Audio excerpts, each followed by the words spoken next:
इस news channel पर जो भी वक्ता ने कहा वो उसकी अपनी राय है, जिसकी पुष्टि नेशन न्यूज इंडिया नहीं करता। धन्यवाद। नेशन न्यूज इंडिया चैनल में आपका हार्दिक स्वागत है। आज हम भारत के राजधानी दिल्ली के अंदर बात कर रहे हैं उच्च न्यायालय, सर्वोच्च न्यायालय से, जहां तकदीरें बदली जाती हैं, यहाँ न्याय होता है। और इन शख्सियत को आप जो देख रहे हैं, ये नॉर्मल महिलाएं नहीं हैं।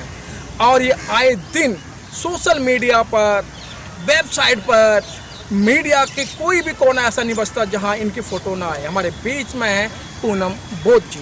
पूनम बोध जी, आज 26 नवंबर है और संविधान दिवस भी कहा जाता है।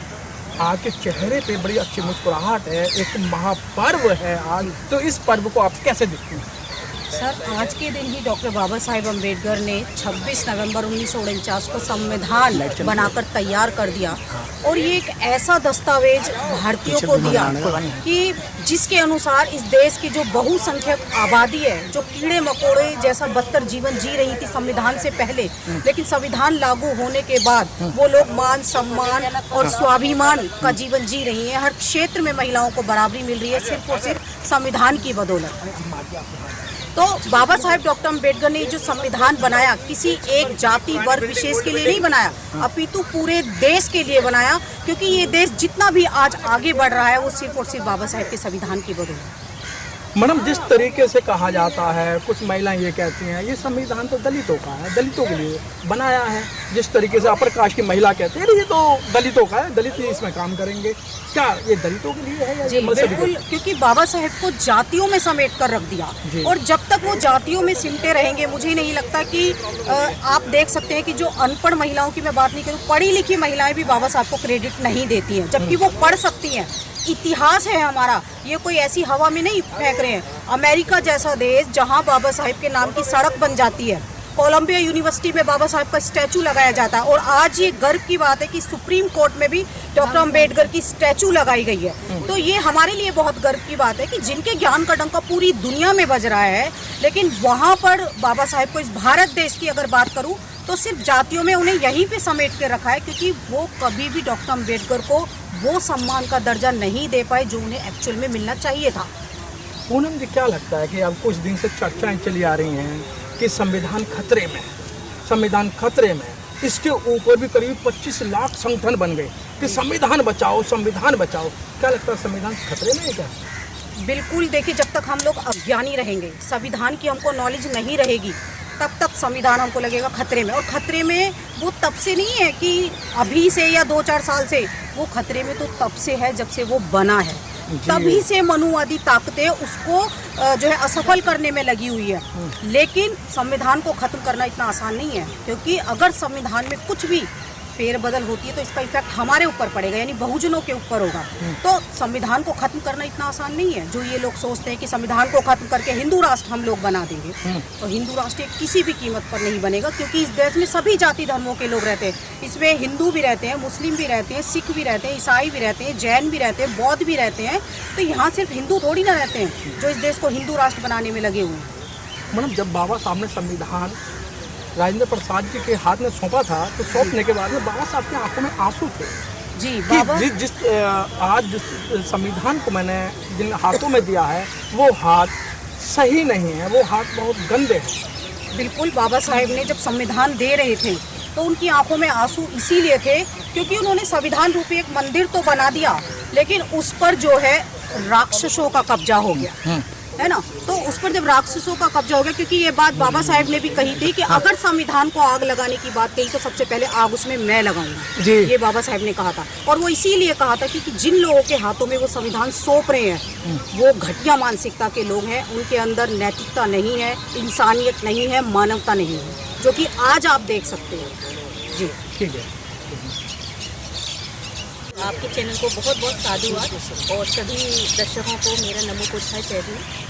जी, आज का बहुत ही खुशी का दिन है। वास्तव में आज दिवाली और आज होली मनानी चाहिए भारत की महिलाओं को, क्योंकि आज अगर वो अपना अच्छा जीवन व्यतीत कर रही हैं, सारी उन्हें आज़ादी मिल रही है, पढ़ने की आज़ादी, लिखने की आज़ादी, बाहर जाने की आज़ादी और हर चीज़ में बराबरी का जो अधिकार मिला है, तो वो सिर्फ़ और सिर्फ संविधान की बदौलत मिला है और किसी की बदौलत नहीं है। तो जागरूक महिलाएं जो भी भारत की हैं और वो ये चाहती हैं लोकतंत्र अगर इस देश में चाहती हैं और अपने लिए अगर बराबरी चाहती हैं, अपने लिए अगर अच्छा जीवन चाहती हैं, तो उन्हें संविधान की रक्षा करनी चाहिए।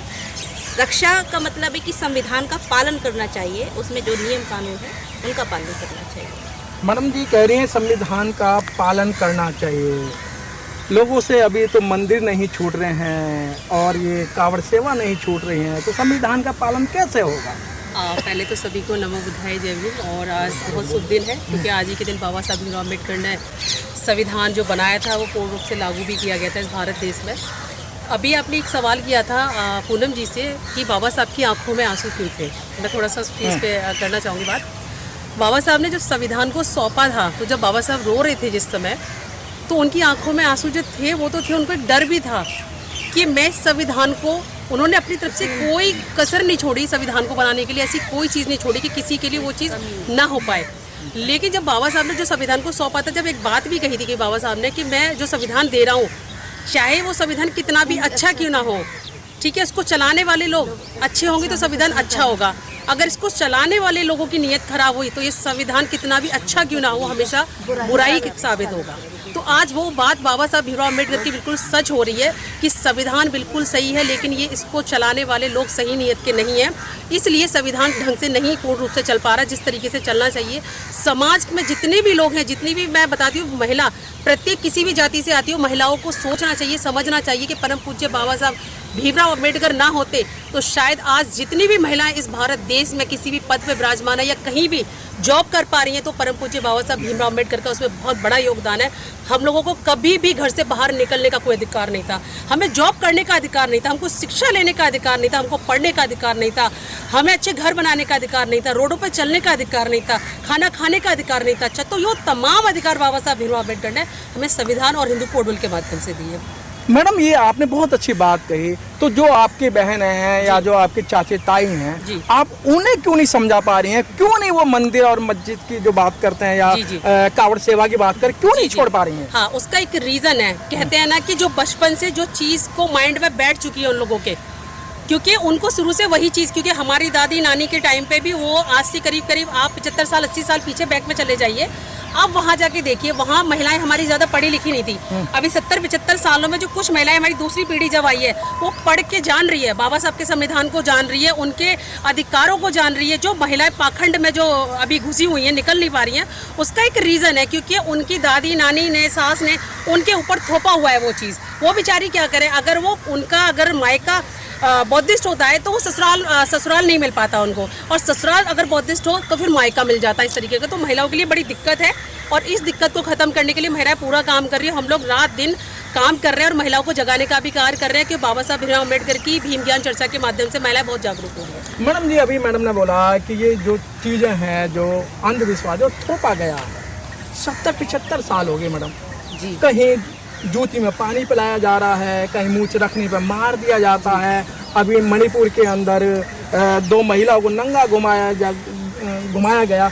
मनीषा जैसी एक लड़की को रात को 2 बजे जला दिया गया बलात्कार करके। तो क्या अभी तक देश को आज़ाद हुए इसी तरीके से गुलामी में लोग जिएंगे?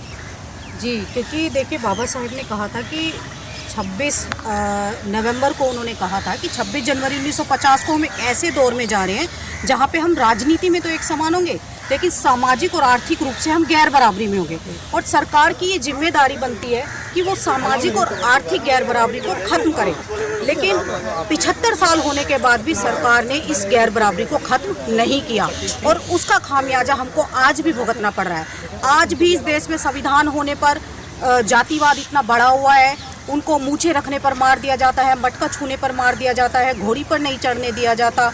आज भी महिलाओं को मणिपुर जैसे क्षेत्र में वहाँ पर देखिए महिलाओं को नग्न अवस्था में घुमाया जाता है।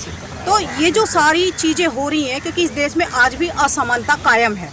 वो असमानता तब तक खत्म नहीं होगी जब तक सरकार उस दिशा में काम नहीं करेगी, और ये सरकार की जिम्मेदारी थी कि वो इस गैर बराबरी को ख़त्म करे, लेकिन उस तरफ उन्होंने कोई भी काम नहीं किया। पूनम जी आए दिन आप मीडिया पर छाई रहती हैं, आप जो पाखंडवाद मनुवाद के खिलाफ बोलते हैं, क्या आपको डर नहीं लगता है? बिल्कुल नहीं लगता है, क्योंकि ये अधिकार हमको बाबा साहेब के संविधान से मिला है कि अंधविश्वास और पाखंडवाद पर बोलना ये सभी व्यक्तियों, क्योंकि जो व्यक्ति जागरूक हो जाता है बाबा साहेब ने कहा था कि यदि कोई व्यक्ति जागरूक हो रहा है तो उसकी जिम्मेदारी बनती है आगे और लोगों को जागरूक करे। अगर मैं जागरूक हो गई तो मेरी जिम्मेदारी है, अगर मैं जागरूक होकर घर में बैठ गई तो मेरे जागरूक होने का कोई फ़ायदा नहीं है। तो उस ज्ञान को जितना भी हमने अर्जित किया उसको आगे बढ़ाने का काम हम लोगों को करना चाहिए। मैडम, आपको इंडिया ही नहीं, आज सर्वोच्च न्यायालय से ही नहीं, आपको 24 कंट्री और नेशन न्यूज़ को देख रही हैं, तो जो महिलाएं जो घरों में बैठी हैं और सिर्फ घूंघट प्रथा में या और जो प्रथा में बैठी हैं, उनको क्या संदेश देना चाहती हैं आप? मैं उनको यही संदेश देना चाहती हूँ कि बहुत हो गया तुम्हारे ऊपर अत्याचार, अंधविश्वास और पाखंड में रहते रहते तुम्हारी रीढ़ की हड्डी टूट गई। उन सब चीज़ों से बाहर निकलने की ज़रूरत है, अपने इतिहास को जानने की ज़रूरत है। हमें अपने तमाम महापुरुषों को, क्रांतिकारी माता सावित्रीबाई फुले को आप पढ़िए, रमाई को पढ़िए, ज्योतिबा फुले को पढ़ने की ज़रूरत है, डॉक्टर अम्बेडकर को पढ़ने की ज़रूरत है, क्योंकि पेरियार को पढ़ने की ज़रूरत है। जब हम अपने क्रांतिकारी महापुरुषों को पढ़ते हैं तो देखिए इंसान की मानसिक गुलामी खुद ब खुद खत्म हो जाती है। और अगर हम नहीं पढ़ेंगे अपना इतिहास तो मानसिक गुलामी में तो जीवन जी ही रहे हैं। ये आपने देखा कि आज महिला किसी से कम नहीं है। जहाँ संविधान बदलने की बात आए तो यही महिलाएं जो हैं इस तरीके से कह देती हैं कि 2 अप्रैल को याद रखना, 2 अप्रैल 2018 को याद करना। जब आपने एट्रोसिटी को छेड़ा था तो यही महिलाएं रोड पर आ गई थी। तो संविधान को चेंज करने की बात की तो ये महिला कम नहीं है। कैमरामैन राजेंद्र मस्ताना के साथ मनोज पिप्पल, उच्च न्यायालय, दिल्ली से।